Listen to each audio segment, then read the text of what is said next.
Welcome back to the video, guys. In this video we're going to go through this brake fluid tester. It's done by Kingbolen, it's manufactured by them. It's the BF200. So reason we are using this tool today is to be sure that we have the correct brake fluid in terms of, is it good quality, does it need changing, it's a good mechanic tool, shall we say. I mean, let me lift the bonnet up, I'll go through it step at a time. So we're on this BMW. What we need is AAA batteries, 2 of them, and flathead, not flathead, so something like that. And then we're gonna rip this open. This is the tool, very handy. I'd say it's grippy, but not the grippiest thing in the world, but it's okay, it does the job. These are all very grippy. And you've got this sort of head, if you can see. So what we're gonna do, rip it open. Before we do, this is some of the manual it comes with. It tells you exactly what we need. So .4 is the very most common thing. This is the other side. Okay, so here's the AAA battery. We're going to pop it back on. So we've got it running here. And what we would say, so according to the manual, it needs to be between 1 and 2. 3 and 4 is not the best. Obviously below it's not the best, but between 1 and 2 is where it really should be in terms of the brake fluid quality.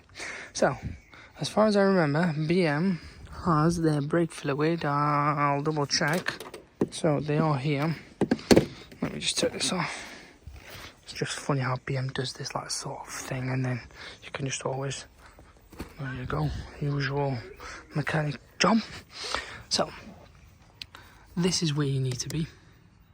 You need to find yours on the car. Some cars are on the other side, some are here, some are there. You just have to double check and find out from the manual. So we will open this up.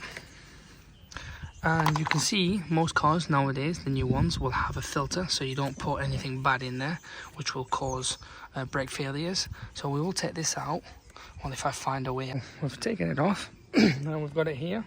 We'll go through the menus. So hit menu, 2.4, and you can see there, I can hit the button, turn the light on, off. We'll have it on anyway. Hit .4. It needs to be between 1 and 2, 0.5 and 3 and 4 on the best. So here we are. Boom. Tells you instantly, like instant result. There's no messing around. There we go. It doesn't matter how many times I put it in, it tells me 0.5 is the result for this.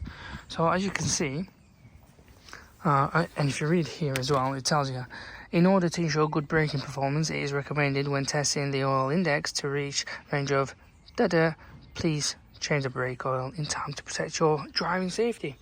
So as you can see, guys, it's already pre-warning us. It should be really between the 1 and 2.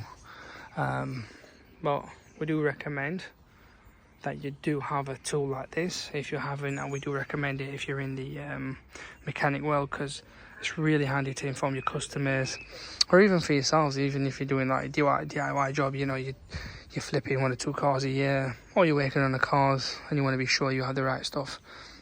We do highly recommend something like this, whether it's Kingbolen or other manufacturers, but this one's probably your best bet.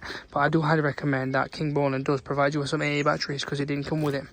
Other than that, all spot on.